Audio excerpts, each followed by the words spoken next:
বেটা তো হোক, ছেলে পিলে তো হোক, দেখা যাবে তখন নাকি।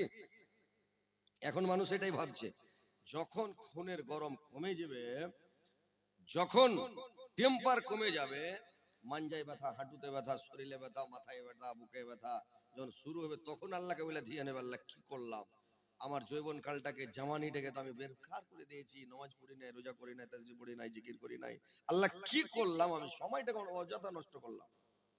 যদি জ্ঞানের বুড়া হয় তাহলে চিন্তা করবে, না হলে ধুর যা হবে দেখা যাবে, মরার পর বলে যা হবে দেখা যাবে, দেখতে দেখতে গোয়ারিমা ঠিক করে ও দেখতেই থাকবে, গরমে যেও দেখিয়ে আছে,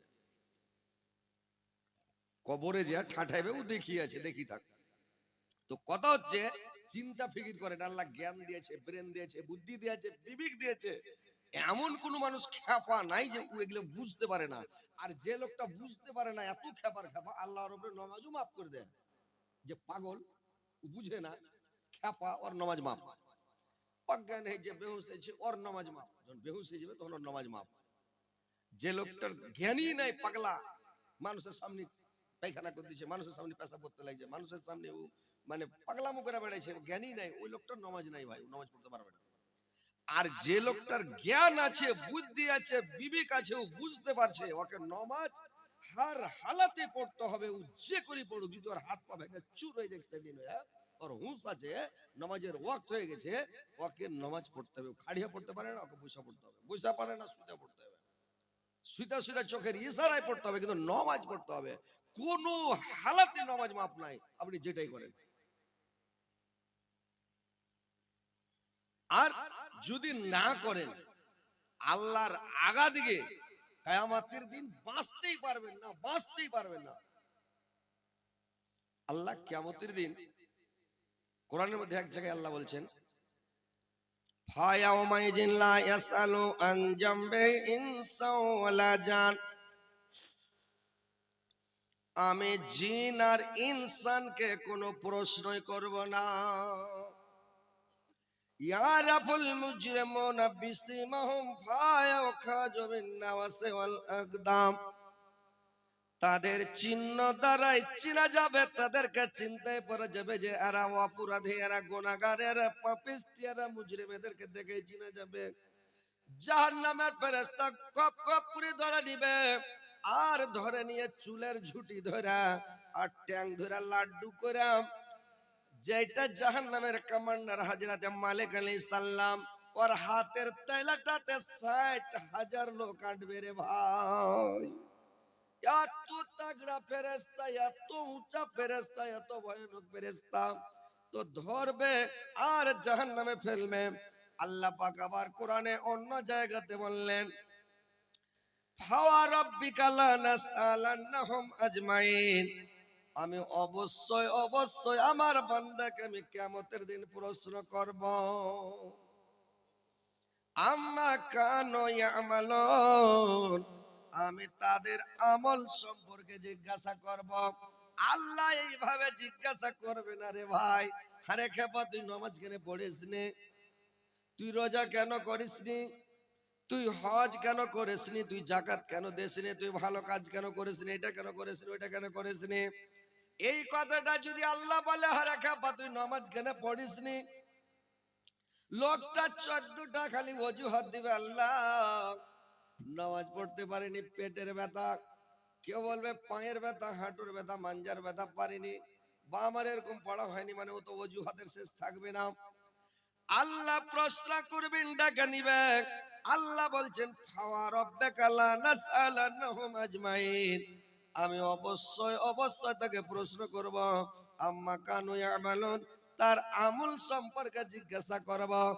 একটা শহীদ কারীকে ডাকা হবে রে ভাই, শহীদ কারীকে ডেকে বলবেন, বুখারী শরীফের হাদিস, শহীদ কারীকে ডাকানো হবে, ডাকা জিজ্ঞাসা করবে শহীদ কারীকে, আচ্ছা তুমি বলো তো, তোমাকে, তুমি পৃথিবীতে কি কাজ করেছো, তোমাকে তো, তুমি কি কাজ করে শহীদ হয়েছ?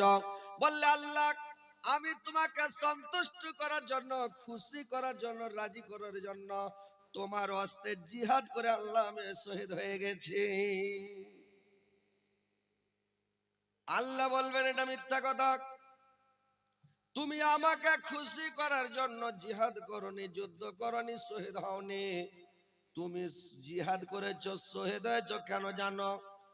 তোমাকে লোক বীর বলবে, যোদ্ধা বলবে, পাহুলমান বলবে। তুমি পাহুলমানি দেখিয়েছ, পৃথিবীতে শক্তি দেখেছ। আমার শক্তি খুব, আমার তাকত খুব, আমি যুদ্ধে লড়ব, আর যুদ্ধে লড়তে লড়তে শহীদ হয়ে যাব।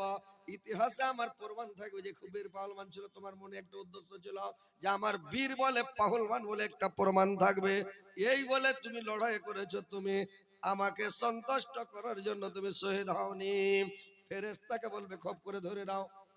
ওখানে চালা করার ক্ষমতাই থাকবে না। এমন একটা আপনার ভুল ধরে নেবে কিয়ামতের দিন। আল্লাহ এই ভুলটা করেছিলে কেন? কেন কথার উত্তর আছে ভাই? কথা বলেন, কেন কথার উত্তর আছে? তুমি ওখানে গেছিলা কেন? বলে এমনি গেছিলাম। তো তুমি গেলা কেন? বলে একটু দরকার ছিল। কেন গেলা তুমি? একটাই কথা। কেন কথার কোনো উত্তর আছে? কোনো উত্তর নাই পৃথিবীতে। কেন কথার উত্তর নাই। আল্লাহর সামনে কোন মায়ের লাল কিয়ামতের দিন চালাই করতে পারবে না, কথাই বলতে পারবে না। আল্লাহ যদি বলে দেয় তুমি এই কাজটা করেছিলে কেন, বিনা এজেন্টে, বিনা অর্ডারে, আল্লাহর বিনা অর্ডারে কেউ কথাই বলতে পারবে না। সিরিফ মুহাম্মদ সাল্লাল্লাহু আলাইহি সাল্লাম ছাড়া কোন লোক কেউ কথা বলতে পারবে না আল্লাহর সামনে। সবাই তারা তারা তারা তারা নাফসি নাফসি, আল্লাহ কি হবে, সবাই কেউ কথা বলতে পারবে না। তো জিজ্ঞাসা করবে, একে ধরো জাহান্নামে ফেলো, শহীদ কারি গেলে জাহান্নামে ফেলে দেওয়া হবে। তারপরে একটা খুব দানকারী লোককে, পয়সাওয়ালা লোককে ডাকা হবে। পয়সাওয়ালা লোকটাকে ডেকে জিজ্ঞাসা করা হবে, তুমি, আমি তোমাকে এত সুন্দর নিয়ামত দান করেছিলাম, তোমাকে পয়সাওয়ালা করেছিলাম, অর্থশালী করেছিলাম, ধনশালী করেছিলাম, তুমি একটা বিরাট পয়সাওয়ালা হয়েছিলে। তো তুমি এত পয়সা করে কামিয়ে এত পয়সার মালিক তুমি হয়েছিলে। তো তুমি এতগুলো পয়সা কামিয়ে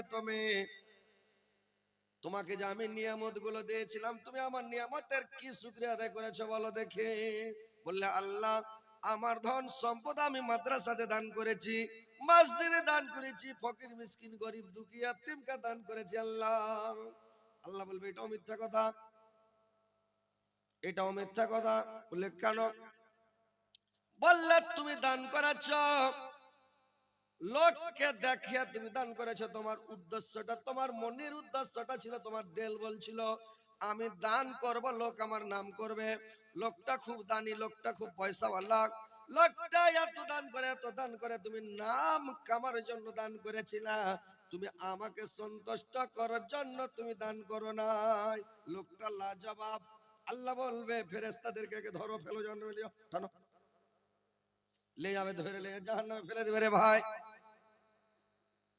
আবার একটা আলিমকে ডাকা হবে, একটা মুলবি সাহেবকে ডাকা হবে, বলবে শোনো,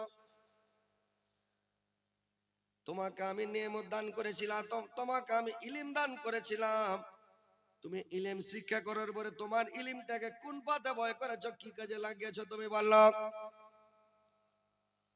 বলবে আল্লাহ, আমি তোমার পথে লাগিয়েছিলাম, তোমার পথে আমি মানে সারাটা জীবন আমি তোমার পথে ব্যয় করেছি জীবনটা। আমার ইলম গুলোকে আল্লাহ তোমার পথে ব্যয় করেছি। আল্লাহ বলবে এই কথাটা মিথ্যা, কারণ তুমি হাবানে কারি ছিলে। তুমি যখন কেরাত করতে, তখন কেরাত করার সময় কারিগুলোকে দেখবেন যখন কেরাত করে কত করে চিল্লায়, কত করে মানে করে কি মাইক্রোফোনে হয় না, তখন মুখের আগা দিকে হাত দিয়ে দেয়। বাংলাদেশের কারিগুলোকে দেখছেন কত চিৎকার করছে। যেটা আফ্রিকার কারি, কালো কারিটা আফ্রিকার, এখন বিশ্বের মধ্যে ওই কালো কালো আফ্রিকাটা, আফ্রিকার লোকটা কারিটা, এখন আমার মন বলছে যে মনে হয় বিশ্বের মধ্যে ওই এখন মনে হয় যে বেশি দম ধরে কেরাত করতে পারছে। এত কেরাত করছে যে মনে হয়েছে যে ওরে বাপরে বাপরে, লাউকসমু সূরাটাকে গোটাই শেষ করে দিয়েছে। আলহামদু সূরাটা শেষ করে ওয়াজ্জাহ সূরাটাকেও পাস করে দিয়েছে। এরকম কারি, দমের কারি চোখে দেখতে মানে পড়ে না, এত কেরাত করছে। আল্লাহু আকবার। তো যারা